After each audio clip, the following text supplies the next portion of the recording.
गांव के एक कोने में एक गरीब और अंधा आदमी विश्वनाथ अपनी झोपड़ी में रहता था। उसकी जिंदगी बहुत कठिनाइयों में गुजर रही थी। उसकी पत्नी की मृत्यु हो चुकी थी और उसका एक ही बेटा था, राजू, जो काम की तलाश में शहर चला गया था। विश्वनाथ दिन भर मंदिर के बाहर बैठकर भिक्षा मांगता था। गांव के लोग कभी कभी उसे खाने के लिए कुछ दे देते, लेकिन कोई उसकी हालत पर ज्यादा ध्यान नहीं देता था। वो बस अपनी किस्मत को कोसता और भगवान से प्रार्थना करता कि उसके बेटे की खबर मिले। एक दिन गांव में एक साधु आया। वो बहुत ही ज्ञानी और दयालु था। गांव के लोग उसकी बातें बड़े ध्यान से सुनते थे। जब वो मंदिर के पास से गुजर रहा था तो उसने विश्वनाथ को देखा। विश्वनाथ बहुत ही दुख भरे स्वर में साधु से कहा कि उसकी जिंदगी बहुत कठिन है। वो अंधा है, उसका कोई सहारा नहीं। भगवान ने भी उसके साथ ऐसा अन्याय क्यों किया?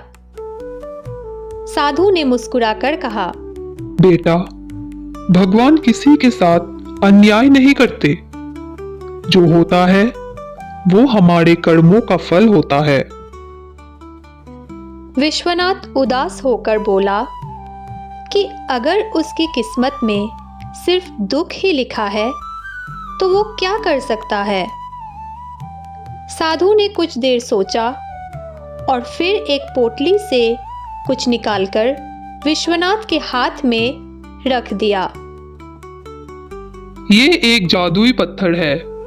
अगर तुम इसे किसी पवित्र स्थान पर रख कर सच्चे मन से प्रार्थना करोगे तो तुम्हारी किस्मत बदल सकती है। लेकिन ध्यान रखना, तुम्हें इसे लोभ से नहीं, विश्वास से इस्तेमाल करना होगा। विश्वनाथ ने साधु का आशीर्वाद लिया और पत्थर को अपने पास रख लिया। अगले दिन सुबह विश्वनाथ ने मंदिर के पास एक पेड़ के नीचे बैठकर सच्चे मन से प्रार्थना की।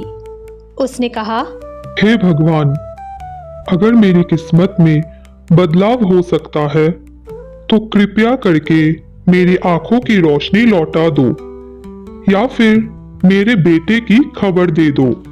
कुछ दिनों तक उसने इसी तरह प्रार्थना की, लेकिन कुछ नहीं हुआ। गांव के लोग उसका मजाक उड़ाने लगे। अरे, ये बूढ़ा समझता है कि एक पत्थर से इसकी किस्मत बदल जाएगी। विश्वनाथ हताश हो गया, लेकिन उसने उम्मीद नहीं छोड़ी। एक दिन एक व्यापारी उस गांव से गुजर रहा था। जब उसने विश्वनाथ को देखा तो उसके चेहरे पर एक अजीब चमक दिखी। व्यापारी ने विश्वनाथ को पूछा कि क्या ये पत्थर उसका है? विश्वनाथ ने बताया कि हाँ, ये उसे एक साधु ने दिया था। व्यापारी की आंखें चमक उठी। उसने विश्वनाथ को बोला कि ये कोई साधारण पत्थर नहीं है, ये एक दुर्लभ रत्न है जिसकी कीमत हजारों सोने की मुद्राओं से भी ज्यादा है। विश्वनाथ चौंक गया। उसे यकीन नहीं हुआ कि उसकी किस्मत इतनी जल्दी बदल सकती है। व्यापारी ने कहा कि अगर विश्वनाथ ये पत्थर उसे दे दे तो वो बदले में बहुत धन देगा। विश्वनाथ कुछ देर सोचता रहा। फिर उसने कहा कि वो इसे बेचेगा, लेकिन इससे पहले उसे अपने बेटे का इंतजार करना होगा। उसी शाम गांव में एक युवक आया। उसके कपड़े मैले थे, लेकिन उसकी आंखों में चमक थी। ये कोई और नहीं बल्कि राजू था। वो अपने पिता को खोजता हुआ गांव लौटा था। राजू ने बाबा कहकर पुकारा। विश्वनाथ की आंखों से आंसू बहने लगे। बेटा, तू कहाँ चला गया था? राजू ने बताया कि वो शहर में बहुत संघर्ष कर रहा था, लेकिन उसे सफलता नहीं मिली।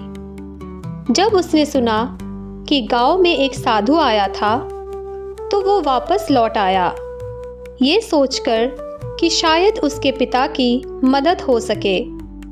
जब राजू को पता चला कि उसके पिता के पास एक कीमती रत्न है, तो उसने तुरंत उसे बेचने का निर्णय लिया। व्यापारी ने एक बड़ी रकम देकर वो रत्न खरीद लिया। अब विश्वनाथ के पास बहुत धन था। उसने गांव में एक सुंदर घर बनवाया और राजू को एक अच्छा व्यवसाय शुरू करने के लिए पैसे दिए। धीरे धीरे उनकी जिंदगी बदल गई। विश्वनाथ अब भी रोज भगवान का धन्यवाद करता और लोगों की मदद करता। साधु की दी हुई सीख सही साबित हुई। किस्मत बदल सकती है, लेकिन उसके लिए विश्वास और सही निर्णय लेना जरूरी होता है। इस प्रकार अंधे विश्वनाथ की किस्मत बदल गई और उसने सुखी जीवन बिताया।